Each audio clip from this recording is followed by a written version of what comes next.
अमन के जाने के बाद रिया और करण के बीच सब कुछ पहले जैसा नहीं रहा। रिया अक्सर खोई खोई रहने लगी। करण ने उसे खुश रखने की बहुत कोशिश की, मगर रिया के मन में हमेशा एक सवाल घूमता रहा, अगर अमन ने अपनी फीलिंग्स पहले बता दी होती तो क्या कहानी कुछ और होती। समय बीतता गया।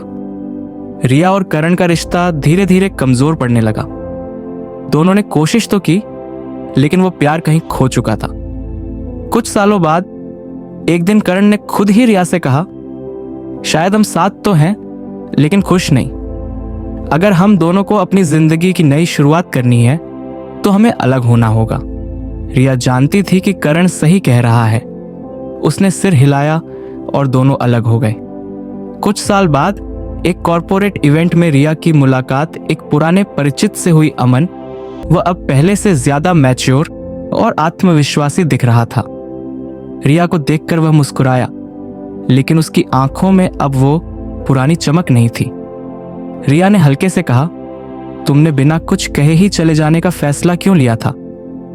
अमन ने शांत स्वर में जवाब दिया, क्योंकि मैं तुम्हारी खुशी चाहता था, भले ही वो मेरे बिना हो।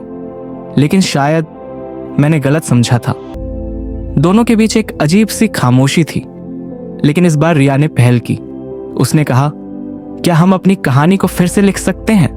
अमन कुछ पलों तक चुप रहा, फिर मुस्कुराकर बोला, क्यों नहीं, इस बार अधूरी नहीं रहेगी।